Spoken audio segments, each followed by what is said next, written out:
Buenos días, le damos la bienvenida a las personas que se conectan en la mañana de hoy. Quien les habla, Desiree Jiménez del Departamento de Entrenamiento Técnico. Esta mañana estará con nosotros nuestro especialista Wilmer Córdoba, quien nos expondrá el tema Sistema de frenos vehículos livianos y su mantenimiento parte 2. Luego tenemos un espacio de preguntas y respuestas, el cual se le estará aclarando sus dudas e inquietudes. Le cedo el micrófono al señor Wilmer para que inicie con la ponencia del día de hoy. Bienvenido, señor Wilmer. Gracias, Desiree, y gracias a los que nos acompañan el día de hoy en nuestro seminario sobre sistema de freno de vehículos livianos, parte 2. Como lo dijo Desiree, mi nombre es Wilmer Córdoba. Este es un webinar del Consorcio de Cogestión Benequip. Yo soy TCU en Tecnología Industrial, egresado en el año 85 del Instituto Universitario de Tecnología Industrial, aquí en Valencia, en Venezuela. Desde el año 85 pues estoy trabajando en este consorcio donde me he desarrollado en la parte de maquinaria pesada a nivel de lo que es construcción y lo que es minería. Así también he estado en la parte de motores marinos a nivel de lo que es el técnico marino y en motores industriales diésel y gas. Pero también antes de entrar en el consorcio también tuve experiencia con vehículos livianos en la reparación de motores, transmisiones, suspensión, tren delantero y frenos, por supuesto. Entonces, ha sido mi trayectoria dentro de la empresa y aquí me desempeño como instructor de servicio. Ahora bien, los tópicos que vamos a tratar en nuestro webinar del día de hoy. Primero que nada, la seguridad. Luego, el objetivo de nuestro webinar, que es el sistema de freno, cómo funcionan los frenos convencionales y qué son los sistemas electrónicos, como son el ABS, el EBD, el BAS, el ASR y el TCS. Son siglas que luego más adelante las vamos a identificar cada una de ellas. La seguridad.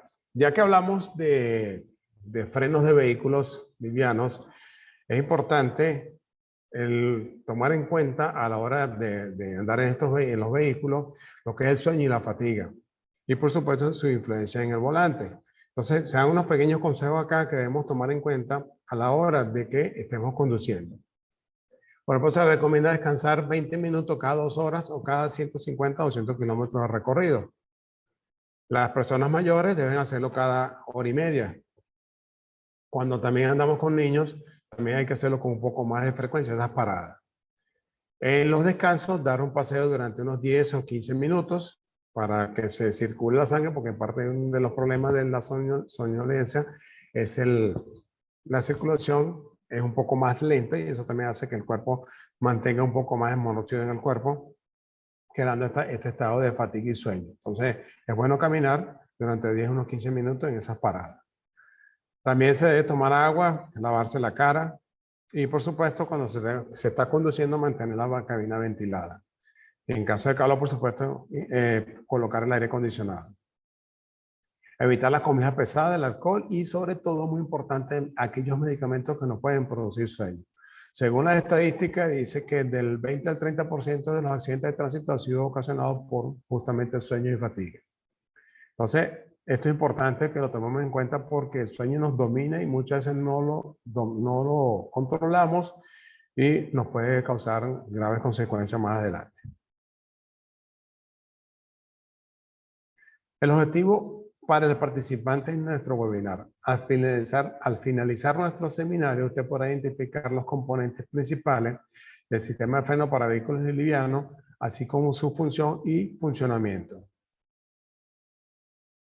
Ahora bien, hablamos de la parte 2, es decir, vamos a dar un repaso de los que no tuvieron la oportunidad de ver la parte 1 y también para hacer un refrescamiento. ¿Okay? ¿Qué es el sistema de freno? Es uno de los elementos de seguridad más importantes de un vehículo. Ofrece protección ya que permite detener su vehículo en movimiento y los primeros sistemas fueron unos trozos de madera colocados delante de las ruedas. Ahora bien, fíjense que dice que es uno de los elementos más importantes de seguridad del vehículo y los frenos son tan potentes como su motor.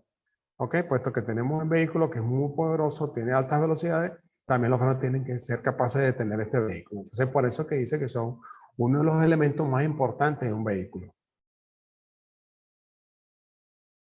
Ahora, ¿en qué consiste el sistema de freno o qué se basa? Entonces, es una transformación donde la energía mecánica se convierte en calor al frenar. Y la mayor parte de la presión del freno se ejerce en el eje delantero. ¿Okay? ¿Esto qué quiere decir? Cuando existe fricción, va a haber una fricción entre los componentes del sistema de freno para poder detener el vehículo. Entonces, esta energía mecánica, al frenarla, sabemos que la energía no se destruye, sino que se transforma, y esta se transforma en calor. ¿Okay? Entonces, es importante la disipación del calor en el sistema de freno, y lo que menciona en la siguiente línea, que todo el peso se va a la parte delantera. Y esa es parte de lo que vamos a estar también hablando, cómo hace para que el freno sea más eficiente en estos casos. Lo importante, entonces, dice la inercia rige el sistema de frenado. El principio básico del frenado, ya lo mencioné antes, es la fricción. ¿Ok? Si no existe fricción, entonces no podemos detener el vehículo. Es decir, la fricción, por ejemplo, en un motor tiene que ser reducida casi que a cero para que el motor pueda moverse. Pero a veces también necesitamos la fricción, como en el caso de los frenos, donde necesitamos detener el vehículo. Entonces la fricción no es mala, sino que depende de dónde la tengamos y debe ser controlada, por supuesto. ¿Y la fricción qué es? Un cuerpo se pone en contacto con otro en direcciones opuestas hasta conseguir detenerlo.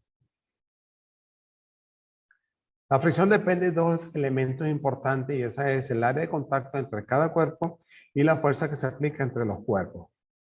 ¿Cuáles son estos?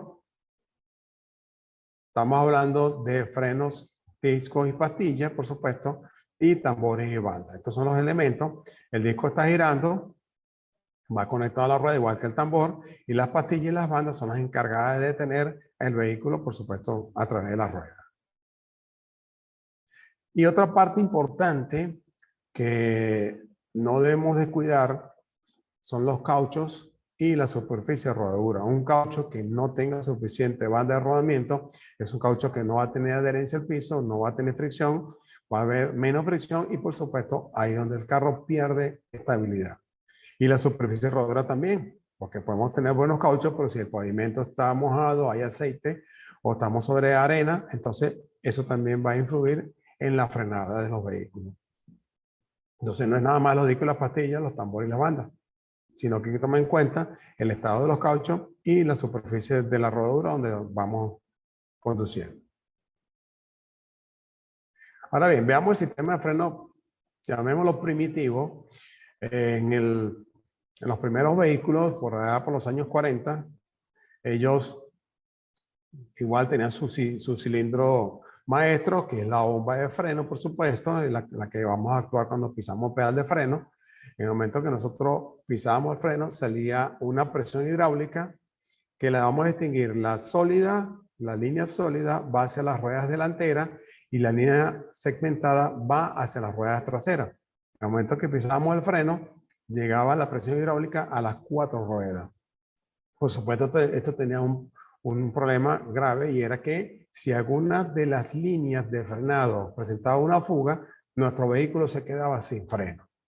¿Okay? Adicionalmente, de que si había una rueda que estuviera sobre una área donde no tenía fricción, entonces también el vehículo perdía estabilidad. Entonces, bueno, las normas comenzaron a obligar a los fabricantes de que tenían que ver cómo hacían de que fuese un sistema de freno más seguro, dado que al pisar el freno, ya inmediatamente a las 4 ruedas llegaba el freno. Como les comenté, si había una fuga, entonces se perdía el sistema de freno y el vehículo se quedaba sin freno por completo. Entonces, como les comentaba, llegaba al eje trasero y al eje delantero inmediatamente. El freno de estacionamiento es un freno mecánico que aplica sobre las ruedas traseras y lo dice, freno de estacionamiento, no es un freno de emergencia. Si en caso de una emergencia, si lo aplicamos, el vehículo no se va a detener. Puede ser que se aguante un poco, pero no se va a detener. Entonces, no se puede utilizar como freno de emergencia. Solamente freno de estacionamiento para detener el vehículo una vez que está aparcado o estacionado. En ese caso, las bombas de freno, tenemos dos tipos de bombas. La de la izquierda es una bomba sólida, es decir, es una sola pieza. Y tenemos la de la derecha, que es una bomba compuesta, donde la bomba de freno es la parte inferior y el envase es reemplazable. Esta bomba, como les comenté, tenía una sola salida hacia la línea de freno. Aquí lo ven, de aquí salía y alimentaba las 4 ruedas, al igual que la que tenemos acá a la izquierda. Ahora bien, entonces comenzaron a aparecer un sistema de frenos independientes donde colocaron una bomba ahora que tiene dos líneas de salida, igualito la línea sólida va a alimentar las ruedas traseras y la segmentada las ruedas delanteras. ¿Okay? Entonces y aquí se comenzaron a separar los frenos y en el momento de existir una fuga en los frenos, entonces si era la rueda delantera, en estas líneas segmentadas que estamos viendo acá, entonces pues simplemente no tenemos freno en la parte delantera, por permanecían frenos en las ruedas traseras. Y por supuesto va a ser ineficiente, pero suficientemente capaz de que si tenemos precaución podamos detener el vehículo.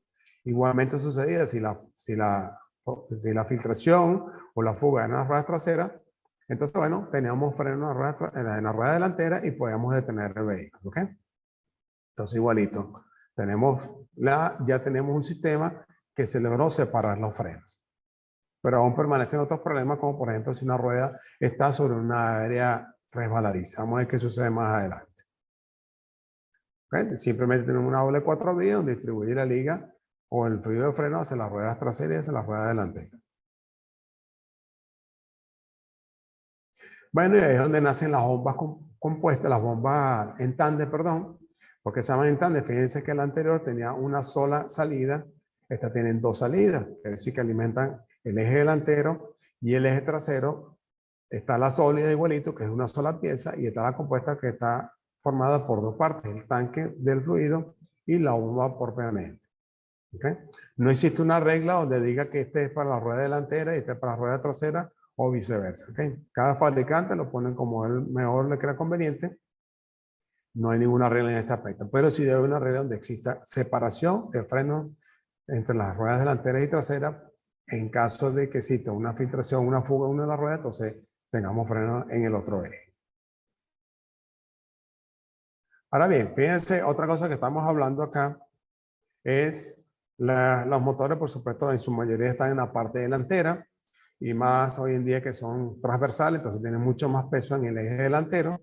Quiere decir que 60% del peso del vehículo está en la parte delantera. Y, por supuesto, 40% del peso del vehículo está en la parte trasera. Ahora bien, estamos circulando, por supuesto, de frente, y al frenar, ¿qué sucede? Exageradamente, nuestro vehículo se mueve en esta forma, se traslada todo el peso a la parte delantera, el centro de gravedad se hace hacia el frente, producto de la inercia y producto también, por supuesto, del peso del vehículo, haciendo de qué. Entonces, que en la parte delantera tenemos ahora mayor carga, tenemos mayor peso, tenemos más fricción, y en la parte trasera, entonces, por supuesto, ahora tenemos menor carga, en 30%, por ejemplo, y tenemos menos fricción. Entonces, ¿esto qué sucede? Va a hacer que las ruedas traseras, al perder fricción, van a patinar. Y al patinar, se van a trabar, y al patinar, por supuesto, se pierde el control del vehículo. Entonces, ¿cómo se soluciona este problema? Entonces, bueno, tenemos aquí nuestro vehículo nuevamente y tenemos ahora algo importante, y es una válvula dosificadora sensibilidad de carga. ¿Ok? ¿Qué hace esta válvula? Esta válvula, al frenar, lo primero que va a recibir la presión hidráulica de frenado va a ser en el eje trasero. Y sabemos que esa línea sólida es la que va a alimentar el eje trasero, llega a esta válvula. Esta válvula se llama así, válvula dosificadora de sensibilidad de carga, porque sensa la carga o la posición, la estabilidad del vehículo.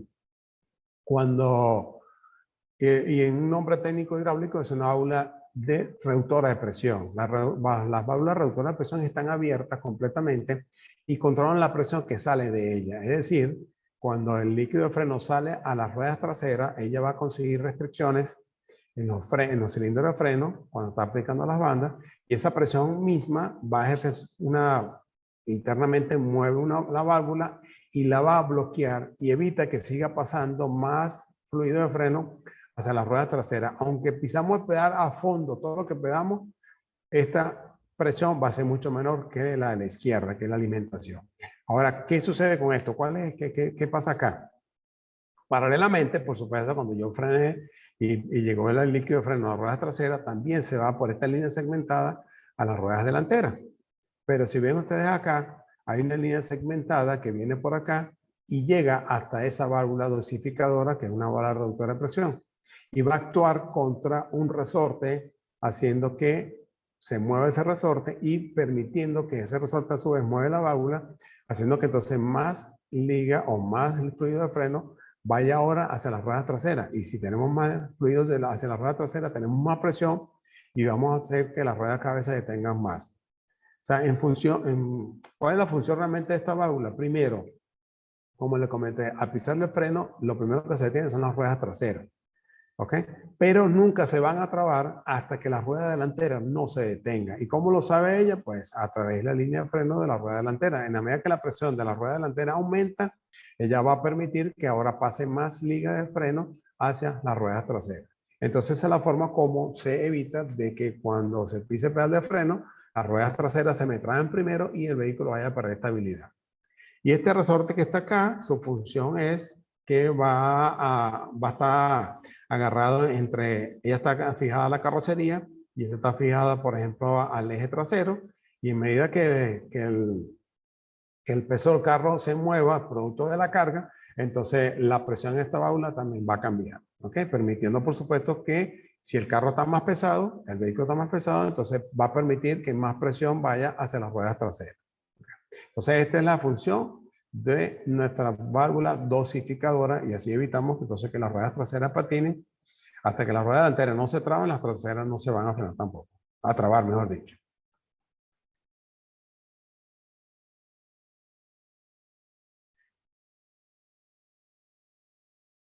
Las motocicletas y los automóviles de hoy en día están equipados con un sistema de frenado muy eficiente. Son tan eficientes que su vehículo se detiene con seguridad en una fracción de segundo en caso de emergencia. Tiras de la palanca de freno. El líquido de frenos cerca de la palanca se comprime. A través de un conducto de freno, este líquido comprimido se conecta directamente a la pastilla de freno, por lo que se activan las pastillas de freno. Este sistema de frenado que usted acaba de ver fue desarrollado durante las últimas 5 décadas de investigación y experiencias prácticas. Aprendamos cómo los ingenieros desarrollaron un sistema de frenado tan eficiente. O, más específicamente, aprendamos la interesante física detrás de los frenos de disco. Quizás te estés preguntando cómo la pequeña fuerza producida por la mano en la palanca de freno es suficiente para detener una rueda de motocicleta. Los ingenieros lo lograron mediante el uso inteligente de la ley de Pascal. Al mover la palanca también se mueve un pequeño pistón. El pistón está lleno de aceite, por lo que el aceite está presurizado. Si confirmas cuidadosamente, se puede ver que este pistón está conectado a un pistón grande a través de un cable. En resumen, el pistón grande se encuentra cerca de la pastilla de freno y el pistón pequeño se encuentra cerca de la palanca de freno. Según la ley de Pascal, la presión en ambos pistones debe ser igual. Esto significa que la fuerza aplicada en el extremo de la palanca se multiplicará muchas veces en el extremo de la pastilla de freno, debido a la diferencia en el área de los pistones. Esta fuerza moverá la pastilla de freno y la presionará contra el disco de freno, deteniendo así la rueda. El disco está conectado directamente a la rueda. Para aumentar aún más la superficie, generalmente se utilizan 2 pistones en el extremo de las pastillas de freno. Otra cosa interesante que se puede observar sobre este mecanismo es que los pistones están allí solo en un lado. Entonces, ¿cómo se mueve la pastilla de freno del otro lado? Esto es posible gracias a una ingeniosa disposición conocida como mecanismo de pinza flotante. Cabe señalar que la mayor parte de este mecanismo, la pinza, no es fija, sino que es libre de moverse linealmente. Un soporte de pinza está fijado a la motocicleta. Puede ver cómo se mueve la pinza a lo largo de esta parte fija.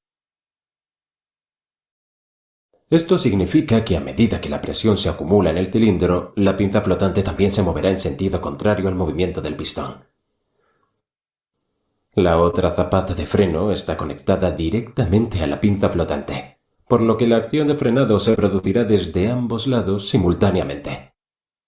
Debido a la fricción entre el disco y las pastillas de freno, se genera una gran cantidad de calor y el disco queda extremadamente caliente. En las motocicletas, la temperatura del disco puede ser controlada debido a la circulación de aire a su alrededor. En los automóviles se necesita una circulación de aire y una superficie mucho mayor para el control de la temperatura. Por esta razón, los discos de los coches tienen paletas dentro de ellos. Las paletas ayudarán a lanzar el aire radialmente hacia afuera. Los orificios alrededor del disco mejoran aún más la circulación del aire. El mecanismo de freno de disco puede parecer un mecanismo simple. Sin embargo, para entender cuánto han ayudado los frenos de disco a hacer que los automóviles sean seguros, primero debemos aprender sobre los predecesores de los frenos de disco, los frenos de tambor. Los frenos de tambor dominaron la industria automotriz durante muchas décadas y todavía se utilizan en las ruedas traseras de algunos automóviles. Su funcionamiento era bastante sencillo. El tambor de este mecanismo está conectado directamente a las ruedas. Cuando se acciona el freno, se expande un par de zapatas dentro del tambor, y debido a la fuerza de fricción, la rueda se detiene. A primera vista parece un mecanismo fácil y perfecto. Sin embargo, los frenos de tambor tienden a sobrecalentarse durante el frenado. Debido a su geometría cerrada, mantener los frenos de tambor a una temperatura óptima no es una tarea fácil. Este sobrecalentamiento puede llevar a una expansión volumétrica del tambor y, por lo tanto, a una reducción de la fuerza de fricción. Se produce una situación peligrosa si un tambor se recalienta de forma selectiva debido a la expansión volumétrica, al desgaste o al cambio de forma. Debido a que esta rueda no disminuye la velocidad lo suficientemente rápido debido a la falta de fuerza de fricción, la fuerza de fricción de la llanta de carretera también será baja en comparación con la de la otra llanta. Las diferentes fuerzas de fricción producirán un torque neto durante el frenado y todo el coche girará por ello. Esta es la razón por la que puede ver que los coches antiguos que solo utilizan frenos de tambor a veces tiran a la izquierda y a la derecha durante el frenado. Estos problemas de calentamiento no se producen en los frenos de disco. Los frenos de disco también tienen mejor poder de frenado en comparación con los frenos de tambor. Le sorprenderá saber que la mayoría de los camiones de alta resistencia todavía utilizan la tecnología de los frenos de tambor. La razón es simple. Los frenos de tambor de los camiones tienen piezas metálicas enormes. Actúan como un eficiente remojo térmico y evitan el sobrecalentamiento de las piezas. Los frenos de disco son más costosos que los frenos de tambor. Por lo tanto, el uso de frenos de tambor en el camión de alta resistencia no es una buena idea desde el punto de vista económico. Esperamos que este vídeo le haya proporcionado una gran visión sobre la tecnología de los frenos de disco. Gracias por ver el vídeo y por favor, siga apoyándonos. Me disculpa que no le expliqué el video, pero bueno, es bastante claro el funcionamiento del sistema de freno. Arrancó automáticamente. Entonces, bueno, este es un repaso de lo que hemos visto de los frenos. Hablemos, por ejemplo, de las pastillas de frenos. Las pastillas de freno, hablamos, por ejemplo, de las pastillas orgánicas. Estas pastillas orgánicas están hechas a base de fibra de vidrio, caucho, Kevlar y carbono. Las ventajas favorece el resto de los componentes del freno más suave y silencioso, es decir, que no desgasta los discos tan fácilmente. ¿Cuál es su desventaja? Arrastre de remolques y pendientes. Es decir, si un vehículo está en una ciudad que es plana, pues estas pastillas le vienen bastante bien. Pero si es un vehículo que está donde hay muchas pendientes o es una grúa que tiene que remolcar el vehículo o el mismo carro remolcado con un remolque, entonces deberán utilizar otro tipo de pastillas ya que su desgaste va a ser más acelerado. Luego tenemos las semimetálicas, están hechas a base de metales blandos, lana de acero, polvo de hierro o cobre mezclados con cargas inorgánicas. Sus ventajas son duraderas y aguantadoras y buen desenvolvimiento en alto rendimiento, pero desgasta el disco con más rapidez que las orgánicas. Entonces, bueno, hay que tomar en cuenta cuál es realmente la que se necesita de acuerdo a la aplicación del vehículo.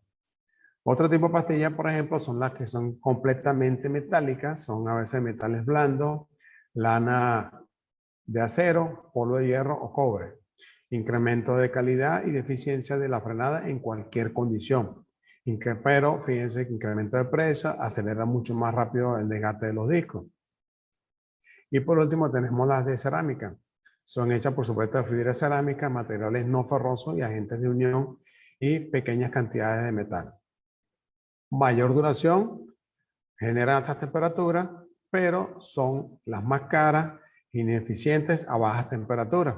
Cuando hablamos de baja temperatura, no es la temperatura ambiente, es decir, un vehículo que está en la ciudad, que rueda en una avenida, entonces, por supuesto, al frenar no se genera tanto calor y, por supuesto, la pastilla es ineficiente. Entonces, de nuevo, una pastilla no es mejor que la otra. Va a depender de la aplicación del vehículo y lo que queramos hacer con ese vehículo, ¿ok?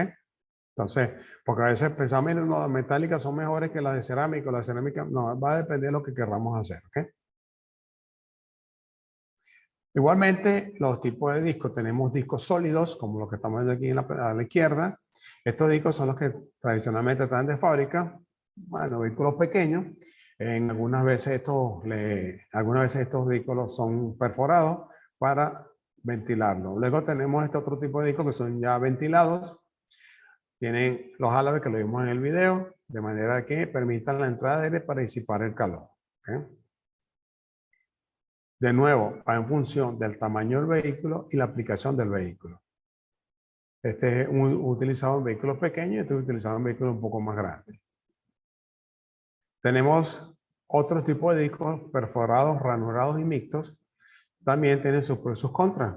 Los perforados tienen ventajas que disipan eficientemente el calor, pero contradictoriamente se calientan mucho más rápido por tener poca superficie de frenado, es decir, la perforación le está quitando área de superficie al freno.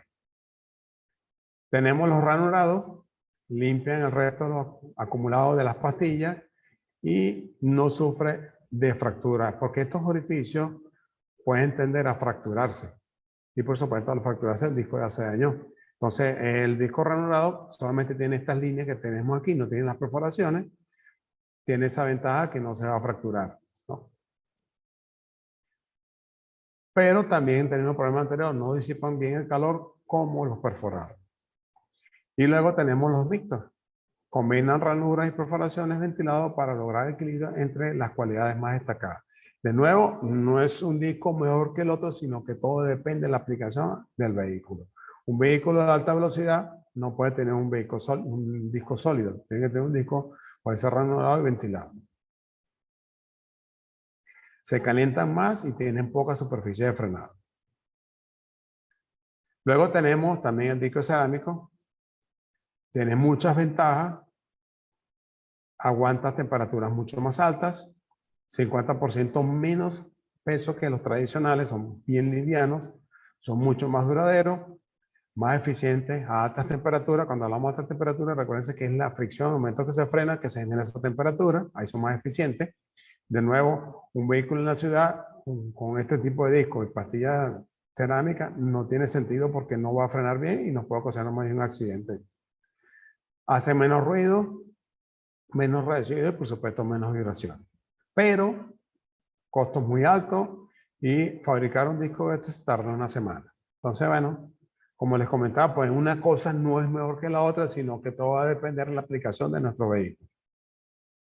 Por supuesto, como les comentaba, pues a bajas temperaturas y a bajas velocidades no es eficiente el frenado con este tipo de freno. Hablemos de los fluidos para freno. El fluido para freno, ¿cuál es su importancia? Dice, transmite fuerza desde el pedal de freno hacia los cilindros de la rueda. Es importante que debe mantenerse en buen estado y, por supuesto, hacer el mantenimiento con frecuencia. El punto de ebullición es el enemigo de este líquido, o de los frenos, mejor dicho. Entonces, pasemos a ver estos líquidos. Ellos se llaman, por ejemplo, quien clasifica esto es la DOT, que es el Departamento de Transporte. Es una norma internacional, es para uso convencional, es frenos que no son ABS, es a base de glicol. El punto de ebullición tenemos uno seco y uno húmedo. ¿Qué quiere decir con esto? Ante hablar de estos dos puntos de ebullición, el líquido de freno, él es higroscópico, es decir, él absorbe mucha humedad del ambiente. Fíjense que este es absorbe mucha humedad y entonces cuando él es 100% Este líquido, su punto de ebullición es a 205 grados, pero en el momento que se comienza a contaminar con el agua, entonces el punto de ebullición baja a 140. Y esto, por supuesto, va a hacer que cuando frenemos y el líquido comienza a calentarse, vamos a tener problemas de eficiencia en el vehículo. Compatibilidad con ninguno porque aparentemente, según las normas, este fue el primero que apareció, a pesar de que dice el DOT3. Luego aparece el DOT4, dice que de su sigla en inglés, que es una baja absorción de humedad, es usado para frenos convencionales y para el sistema ABS. Es a base de glicol, el punto de ebullición está a 230 grados seco y contaminado, puede bajar hasta 155, es mucho menos higroscópico que el DOT3, pero es compatible con el DOT3. Esto es importante, fíjense. Ahorita le vamos a explicar al final algo sobre la compatibilidad de estos líquidos. Luego tenemos el DOT5. Esto sí lo determina el fabricante. Este básicamente es para vehículos que ruedan poco. Por ejemplo, una ambulancia está detenida, un vehículo de bomberos, vehículos militares. Es a base de silicona. El punto de ebullición son 260 grados centígrados. No es higroscópico, es decir, se mantiene siempre limpio. Aquí lo menciona, pero no es compatible con ningún otro líquido, ¿ok?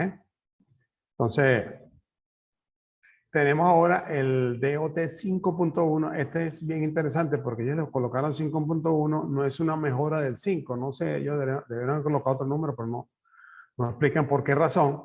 Puede llegar a confundirse que este es una mejora del 5. Pues no lo es. Este es simplemente otro líquido diferente al 5. Es para, fíjense, para frenos convencionales. Y por supuesto frenos ABS. Es sintético. El punto de ebullición es mucho más alto que el DOT4. Y cuando se contamina, porque sigue siendo higroscópico, el punto de ebullición es 180. Y dice que es compatible con todos los líquidos anteriores. Entonces aquí quiere hacer una solución muy importante. Si yo tengo un vehículo que utiliza un líquido DOT3, puedo ponerle el 4 y el 5.1. ¿Ok? Acuérdense que el 5 no es compatible con ningún otro líquido. Igualmente, si tengo un DOT4, yo puedo colocarle el 5.1 o el DOT4 Plus. Y si tengo un 5.1, tengo que usar 5.1. Es decir, en la medida que salen los líquidos son compatibles con los sistemas viejos, pero al contrario no sirve. Si yo agarro este vehículo que necesita un DOT5 y le agrego un DOT3, voy a tener problemas con los sellos del freno, por supuesto se van a dañar y voy a perder los frenos. Entonces, no podemos hacerlo al revés, de un DOT 5.1 colocarle un 3. ¿Okay? Siempre hacia arriba es compatible, hacia abajo no lo es. Entonces, importante con esto. Sistema electrónico, las siglas que hablamos hace rato, tenemos el ABS, que es el sistema antibloqueo. Luego tenemos el EBD, que significa Sistema de Distribución de Fuerza de Frenado Electrónica. Tenemos el Sistema de Asistencia de Frenado de Emergencia, del BAS. Tenemos el Sistema de Control Antiderrapamiento, que es el ASR, y que es básicamente el mismo sistema de control de tracción, que es el TCS. ¿Ok? Veamos cómo funcionan cada uno de ellos.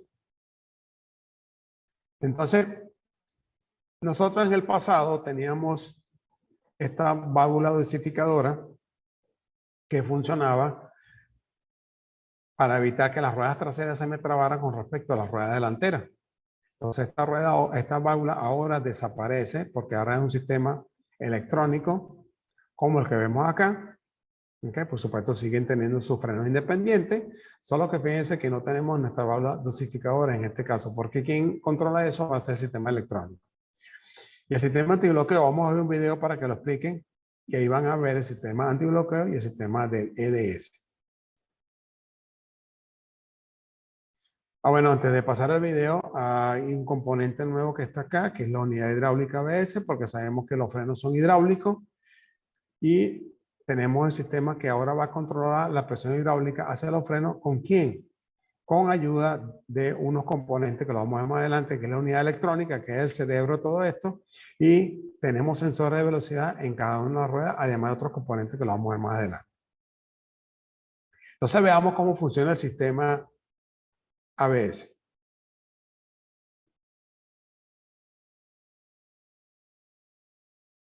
Hola a todos, ¿cómo están? Yo soy su amigo Iván Arriaga y les doy la bienvenida a este nuevo video de Auto México.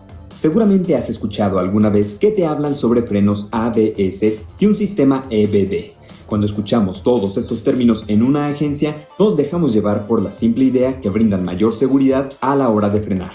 Pero en este video te voy a explicar qué significa cada uno y cómo es que funcionan, para que a partir de ahora tengas más conocimiento y no te confundas cuando alguien te habla de este tema.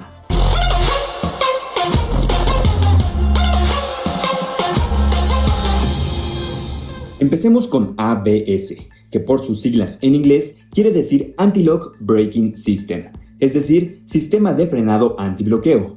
Te cuento que esta tecnología es utilizada en aviones e incluso en motocicletas de alta gama, y fue introducida al mercado de los autos en la década de los años 70 gracias al trabajo entre las empresas alemanas Bosch y Mercedes-Benz. El nombre nos da una idea de su función, la cual es evitar que los neumáticos se bloqueen y el coche se patine cuando tenemos que realizar un frenado de emergencia. Ojo, no es un sistema que esté activo todo el tiempo en cada frenada, solamente entra en acción cuando detecta que alguna llanta deja de girar de golpe. Trabaja gracias a sensores que se encuentran en cada rueda y que miden su velocidad de giro para así entrar en funcionamiento inmediatamente cuando lo requiera. Mecánicamente lo que hace es variar la presión de los frenos mediante válvulas moduladoras una gran cantidad de veces por segundo, como si fueran pulsaciones, y así evitar que los frenos reduzcan a tal punto la velocidad de las llantas que éstas se bloqueen, pudiendo provocar que el auto se patine debido a la inercia. Es un funcionamiento automático que de hecho se puede sentir en el pedal al momento de frenar bruscamente. Entonces entendemos que logra que las llantas encuentren la tracción necesaria al variar su frenado en cuestión de milisegundos, liberando así la energía que se acumularía al detener el giro de las llantas por completo. Al principio solo los autos lujosos tenían este sistema, pero hoy en día es un equipamiento obligatorio para autos nuevos en muchas partes del mundo, incluyendo a México, en donde el 75% de los autos que circulan por la ciudad lo integran. Sus ventajas son un frenado óptimo y una distancia de frenado considerablemente mejor y mucho más segura. EBD. Las siglas EBD quieren decir Electronic Brake Force Distribution, distribución de fuerza de frenado electrónica, y digamos que es un sistema complementario al ABS, ya que utiliza los mismos sensores y el mismo equipamiento. Su tarea es estar al pendiente de las revoluciones de las llantas, es decir, los giros por minuto, y así detectar si alguna puede correr el riesgo de patinarse debido a que se encuentre girando a diferente velocidad, y activar las válvulas necesarias que se encargarán de aumentar o reducir la fuerza del líquido de frenos sobre los neumáticos, obteniendo como resultado un equilibrio adecuado en la velocidad de giro. Te voy a poner un ejemplo. La mayoría de los autos incorpora el motor en la parte delantera, por lo que al frenar de manera repentina todo el peso se irá hacia adelante, ocasionando que las llantas de atrás pierdan adherencia. En este momento se activa el sistema EBD, que manda una señal a la computadora de tu auto para que ésta genere una mayor fuerza de frenado en las llantas delanteras y menor fuerza en las traseras. Otra situación en la que interviene dicho mecanismo es cuando frenamos en curvas. En este caso, las llantas del lado exterior giran más rápido que las de adentro, por lo que si la presión de frenado fuera igual, provocaría un bloqueo interior, lo que dificultaría tener un mejor control del auto para evitar algún accidente. Este sistema considera factores como el peso dentro del vehículo y la manera en que éste se distribuye sobre cada rueda. Por último, vamos a hablar sobre el BAS, Brake Assist System, sistema de asistencia al frenado de emergencia. También funciona en combinación con el sistema ABS. Como verás, la tecnología en materia de seguridad en los automóviles trabaja mediante sensores que envían información a la computadora para que ésta sepa cómo reaccionar al momento, haciendo entrar en acción los mecanismos necesarios. El BAS entra en juego cuando detecta que el conductor está frenando de emergencia. Mide la velocidad con la que se quita el pie del acelerador y se presiona el pedal del freno con gran intensidad. Cuando esto ocurre, el sistema automáticamente aplica una máxima potencia de forma constante al sistema de frenos hasta lograr que el vehículo se detenga, dando como resultado una reacción más rápida que en otras situaciones. Si este sistema no estuviera presente, tardaríamos más en aumentar la presión del freno, ya que este actuaría de igual manera que en cualquier otra situación sin tener ningún tipo de variación inteligente en su fuerza de frenado. A partir de ahora podrás elegir mejor entre tu próximo vehículo y tener un tema de conversación interesante para sorprender a tus amigos. Si te gustó este video, te invito a que le des like y te suscribas a nuestro canal. También te recuerdo que entres a nuestra página automexico.com, en donde encontrarás la mejor variedad de autos seminuevos de las mejores marcas en venta, así como interesantes tips y noticias. Yo soy Iván Arriaga y nos escuchamos la próxima.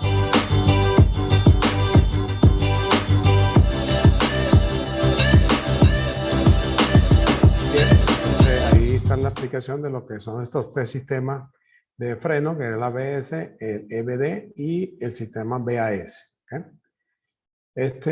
Otro sistema que han hecho con esto es como cuando inventaron el celular, que entonces el celular era para llamar, luego pusieron un procesador y el celular cada vez hoy en día se convierte en cualquier otra cosa menos realmente en un celular. Entonces los frenos han sido igual, han aprovechado el sistema ABS para poner todos estos sistemas como que vamos a ver ahorita también. ¿Okay? Y el sistema de tracción, el ASR o el TSS, depende de las siglas en inglés.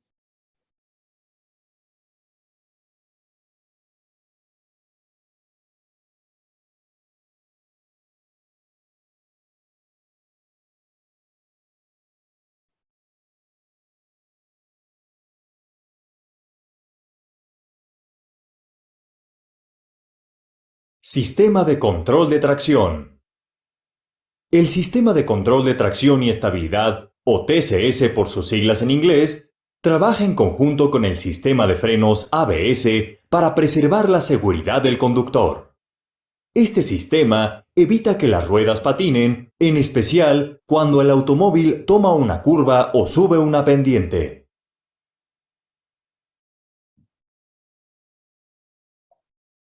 Comparte con los frenos ABS la misma central electrónica, los sensores de velocidad de las ruedas y la unidad hidráulica. En esta última se agregan un par de actuadores para frenar las ruedas de tracción en el momento necesario. Tiene una luz testigo en el tablero, la cual se apaga cuando el sistema presenta fallas o cuando el conductor lo desactiva.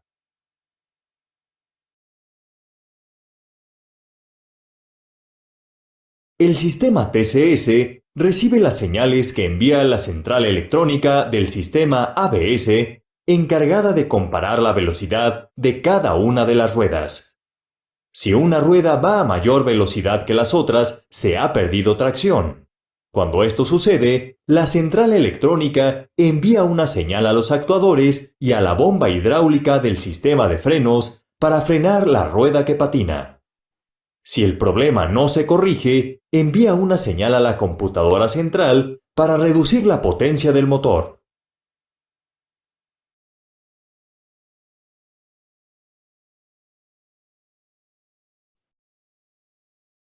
Entonces, fíjense, todos estos sistemas lo han ido aprovechando para hacer los vehículos cada vez más seguros. Entonces, voy a hablar un poquito de la parte electrónica, pero solamente a grandes rasgos para que más o menos tengan una idea de cómo funcionan estos sistemas electrónicos. ¿Okay? Aquí tenemos un circuito ABS y luego de ahí, bueno, vienen sus variantes como el EBD, el TCS y otros más que vimos ahorita. Entonces, fíjense, aquí tenemos el número 1, por ejemplo, los sensores de velocidad. El 2 son los interruptores de las luces de freno. Luego tenemos el módulo, el cerebro de todo esto es el módulo del ABS o la computadora. Luego tenemos el sensor de velocidad en la rueda trasera derecha. Tenemos el conector de diagnóstico, es importante porque él se conecta y podemos ver qué está pasando dentro de nuestro sistema. ¿Okay? Es decir, esto es como un CPU que no tiene pantalla, no tiene teclado, no tiene nada. Y aquí en este caso le voy a conectar una herramienta de diagnóstico que va a ser mi teclado y va a ser mi pantalla para ver qué está sucediendo dentro del sistema. Enlace de datos porque se comunica con otros componentes del sistema, como ustedes vieron.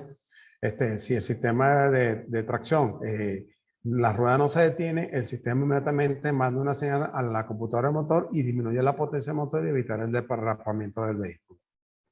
Tenemos el sensor de la rueda trasera izquierda, que está aquí, el punto 7. Luz de advertencia que va al tablero que está acá, indicando que hay... al principio, cuando pasamos el switch, se enciende, indicando que todo está bien y a los 2 segundos apaga. Pero si luego eso se queda encendido, quiere decir que tenemos un problema en el sistema electrónico. Y luego tenemos el relé del motor de la bomba ABS, que se encarga de enviar la señal al motor que va a variar la presión hidráulica sobre la rueda, como ustedes lo ven, dependiendo de la situación de frenado del vehículo. Lo importante es que una rueda no patine más que las otras y por eso se requieren estos sensores en cada una de las ruedas, porque la computadora ella va a estar monitoreando todo el sistema. Otros componentes tenemos el relé de falla. Este relé es importante cuando la luz del tablero se enciende indicando que hay una falla en el sistema ABS. Entonces el sistema automáticamente activa el relé y el sistema queda como un sistema convencional. ¿Ok? No deja de funcionar. Los sistemas electrónicos están hechos de esa manera de que si hay una falla en el sistema, él simplemente toma una función que llaman por defecto y queda funcionando como un sistema normal de freno. Luego tenemos el módulo de accionamiento de la luz, el 11. Luego tenemos el sensor de la rueda delantera izquierda. La unidad hidráulica que está acá, que es la que va a hacer que varíe la presión hacia la rueda, a pesar de que estamos presionando aquí el pedal de freno, sale por la bomba de freno hacia esta unidad hidráulica y ya se va a encargar, dependiendo de lo que indique la computadora, cómo va a actuar sobre la rueda.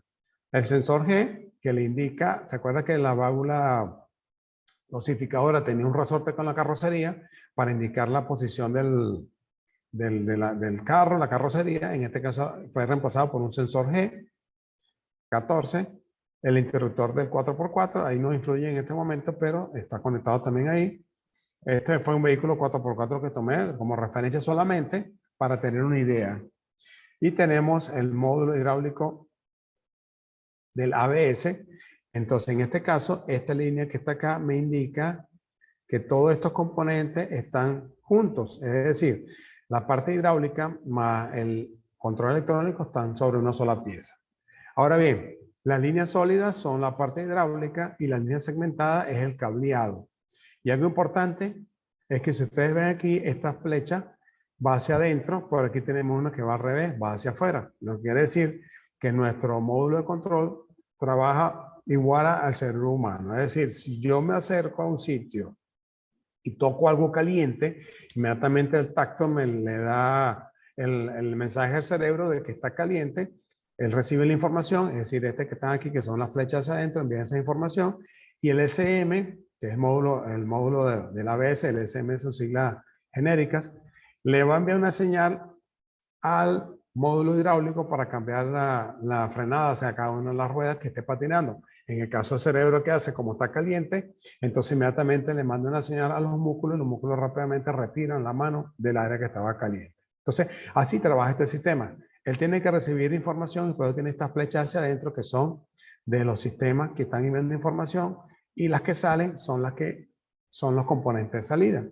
Y este que está acá, que tiene flecha en los dos sentidos, es porque la información viaja en los dos sentidos. ¿Ok? Recuérdense que aquí estamos conectando el módulo, el escáner, para estudiar cómo está el sistema electrónico. Por lo tanto, él recibe información y envía información al escáner o la herramienta de diagnóstico. Y este también es igual porque lo va a enviar a los otros sistemas del motor. Entonces, esta es la manera como trabaja el sistema. Algo que falle, en la computadora está monitoreando todos sus componentes electrónicos. Algo que falle, inmediatamente ella deja de percibir esa señal y entonces el sistema actúa como un sistema normal y ya no es ABS. Y por supuesto me indica la luz en el tablero que hay una falla en el sistema electrónico.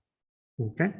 Y hay otros que traen una luz, el EBD, que era la que hacía que se distribuyera la presión hacia la rueda delantera y trasera dependiendo de la carga del vehículo y evitar que la rueda trasera se trabe.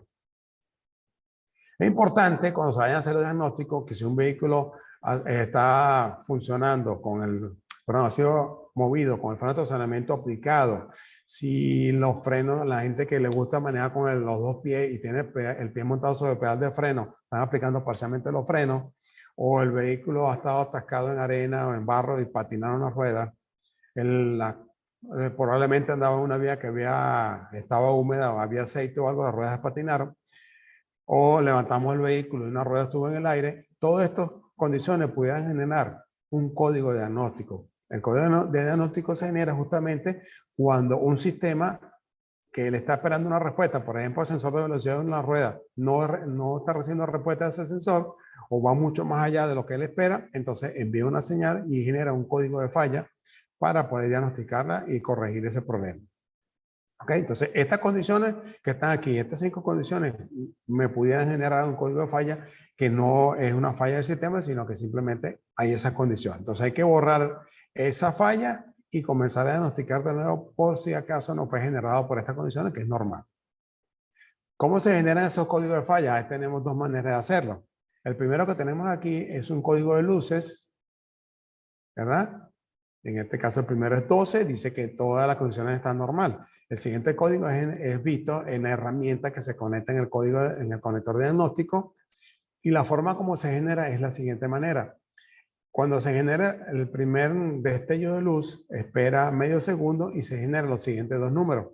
Es decir, destella aquí, medio segundo más tarde se generan estos 2, perdón, un segundo entre el 1 y el 2 cuando genera el 12, hay un segundo de diferencia y entre estos 2 números que están acá se genera a los medio segundo. Es para diferenciar los siguientes códigos. Entonces, pongo mi código de luces, me parpadea una vez, espera un segundo, parpadea 2 veces, entonces ese es el código 12. Para generarse, por ejemplo, el 13, entonces espera 4 segundos. A pasar los 4 segundos se genera el número 1, pasa un segundo y luego cada medio segundo se generan estos 3 y así sucesivamente se van generando los códigos. ¿Ok? Y aquí me dice, por ejemplo, si se genera el código 12, entonces está normal el código de luces. En la herramienta no se genera nada, quiere decir que no tengo ningún problema. Si se genera, por ejemplo, el número 13, me dice que el módulo de control de ABS tiene problemas. Entonces, ahí es donde tengo la destreza de ir a mi manual de servicio del equipo e investigar qué es lo que está sucediendo ahí. ¿Ok? Entonces, los sistemas electrónicos hablan por sí solos. Por ejemplo, este que está aquí, el código 22 o el C1022, acuérdense que este es el código de luces y este es el código generado por la herramienta o visto por la herramienta. Y entonces dice que tenemos problemas con el sensor delantero derecho. ¿Okay? Entonces vamos a nuestra manual de servicio y nos indica cuáles son los componentes involucrados en este problema. ¿Okay? Porque como le dije, no somos expertos, solamente estoy explicándole, no vamos a ser expertos en esto, sino cómo funcionan los sistemas electrónicos. Ahora bien, la parte del mantenimiento es importante, inspección cada 10.000 kilómetros. También va a depender de lo que diga el manual del fabricante, revisar las pastillas y discos, bandas y tambores, revisar fugas, mangueras, tuberías, suspensión es parte del freno, recuérdense, tren delantero de caucho y por supuesto las reparaciones consisten en reemplazo de pastillas, bandas, líquido de freno, movimiento de discos y tambores.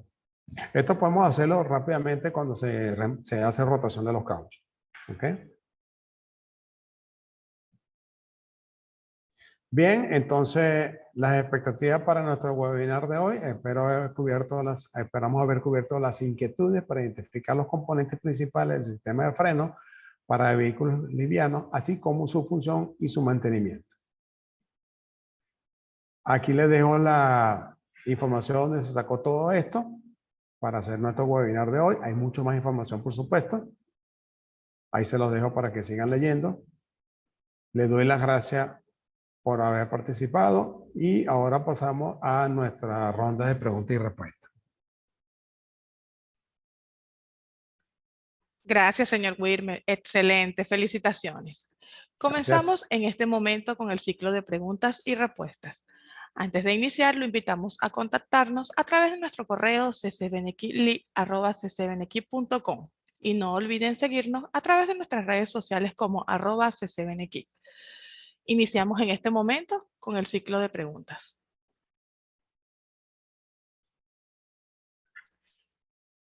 Señor Wirmer, por acá tenemos la primera pregunta. ¿Qué diferencia hay entre los sistemas de freno ABS, EBD y TSS? ¿Qué diferencia hay, perdón? ¿Qué diferencia hay entre los sistemas de freno ABS, EBD y TSS? Ah, ok, ya. El ABS es el sistema de freno que actúa cuando pisamos un pedal de freno. Si una de las ruedas patina, entonces esta rueda perdió tracción, lo va a censar con el sensor de velocidad, lo envía a la computadora y la computadora envía una señal del sistema hidráulico, haciendo de que a esa rueda le llegue mayor presión y la trate de detener de manera de que tenga más tracción. El EBD actúa solamente sobre el eje delantero y el eje trasero cuando frenamos. ¿Okay? Cuando pisamos pedal de freno, recuérdense que lo primero que va a alimentar es las ruedas traseras. Luego va a comenzar a incrementarse la presión en las ruedas delanteras. Eso para evitar de que cuando el vehículo frene se va todo el peso hacia adelante, las ruedas traseras pueden perder tracción y el carro puede patinar. Entonces él hace que controle esa presión enviando más presión hacia las ruedas delanteras que las traseras, de manera de evitar que las ruedas traseras patinen. Entonces estos dos sistemas actúan cuando aplicamos el freno. En cambio el otro era el TCS, ¿correcto, Desiree? Sí, correcto. Ok, entonces cuando el TCS es sin aplicar los frenos, es decir, ustedes van en una curva, ¿verdad? Y una de las ruedas comienza a perder tracción, entonces ese sistema, a la que empieza a perder tracción, él comienza a frenarlo. Comienza a frenarlo de manera que la rueda pueda tener tracción sobre el pavimento. Y si este sistema, aún el carro sigue perdiendo tracción, entonces manda una señal a la computadora del motor y el motor comienza a bajar la potencia. Entonces este sistema actúa solo sin haber pisado freno. Simplemente el hecho de que el sistema sense que las ruedas están patinando sin haber tocado los frenos. Y lo otro, con respecto a los otros anteriores, que el sistema lo puedes activar o no lo puedes activar. En cambio el ABS y el EBD siempre están activados ahí cuando se aplica el freno. Gracias, señor Wirme. Continuamos. Por acá indican excelente presentación, muy importante información, en especial en los casos de emergencia. La pregunta es la siguiente. ¿Cómo funcionan los sistemas de freno en caso de que un vehículo se colee o se derrape? Justamente lo que acabo de mencionar. Antiguamente pisábamos el freno, en los inicios la presión hidráulica actuaba sobre las 4 ruedas igual. Y si una rueda patinaba, por supuesto, eso pierde dirección, pierde control sobre el vehículo. Entonces es cuando uno comienza a cruzar el volante para todos lados y el vehículo pues es como un trineo, pues no tiene dirección. ¿Okay? Entonces después comenzaron a inventar sistemas de tratar de que se repartiera la presión entre la rueda delantera y trasera, pero aún así podamos perder el control sobre las ruedas traseras. Entonces, ¿qué sucede cuando hay derrapamiento? Si pisamos una frenada, se llama frenada de pánico, una frenada de emergencia, piso pedal a fondo, ¿verdad? Quiero detener el vehículo, el piso está mojado, ese sistema no va a permitir que las ruedas se traben nunca. ¿Ok? Él va a buscar, ustedes van a sentir una vibración en el pedal de freno y es cuando está actuando el sistema hidráulico, haciendo que las presiones en las ruedas disminuyan, ¿ok? De manera a evitar que las ruedas se traben, porque al trabarse la rueda pierde el control. El carro puede moverse en cualquier dirección que la inercia lo lleve hacia allá. En cambio, un carro que las ruedas todavía siguen rodando, aunque sean frenadas de pánico, se van a mantener rodando y hacia donde yo mueva el volante, hacia allá se va a mover el vehículo. Entonces, esa es la forma como actúa. ¿Quién hace todo esto? El sistema electrónico, que es el ABS y el EBD. Gracias, señor Wirme. Por acá tenemos otra pregunta. ¿Es necesario rectificar los discos y tambores al hacer reemplazo de las pastillas y bandas de freno? Ok, buenísimo esto. Normalmente lo que se debe hacer ahí es bruñir el tambor. ¿Qué es lo que hace bruñir el tambor del disco? Es quitarle la pulitura, porque le montamos las pastillas nuevas, está el disco pulido, la frenada va a ser ineficiente, va a haber chirrido en los frenos, va a molestar, y entonces lo mejor es bruñir el disco, no rectificarlo. Porque muchas veces lo que hacen es eso, que lo rectifican y cada vez que rectificamos el disco de freno, le estamos quitando vida al disco y en el cabo del segundo o tercer cambio de pastilla, entonces vamos a tener que repasar disco y tambor. Entonces realmente lo que hay que hacer es bruñido, quitarle lo pulido al disco. Esas son las recomendaciones de los fabricantes. Gracias, señor Wirme. Por acá tenemos otra pregunta. ¿El color del líquido de freno es un indicativo de su reemplazo? En condiciones normales no. No es indicativo de un reemplazo. Se supone que si lo pusimos de un color original, él debe, al cabo de un tiempo, se debe mantener ese color. Si el cambio de color, entonces lo que probablemente pudiéramos tener ahí es un líquido que está contaminado y hay que reemplazarlo. Entonces, es importante, los líquidos de freno se deben reemplazar cada cierta cantidad de tiempo, porque por más que sea, él siempre tiende a contaminarse. Cada vez que tapemos el envase para agregarle el líquido de freno, él se contamina y entonces ese líquido, como se contamina con agua, va a corroer las piezas de metal en el sistema. Entonces, hay que reemplazarlo. Por lo general, si reparamos los frenos, entonces es bueno de una vez reemplazar este líquido de freno. O lo que diga el fabricante también del carro. Gracias, señor Wilmer. Continuamos. El color del líquido de freno es una ayuda para identificar su clasificación DOT. Sí. Si mal no recuerdo, el DOT3, que fue el primero, es como azulado.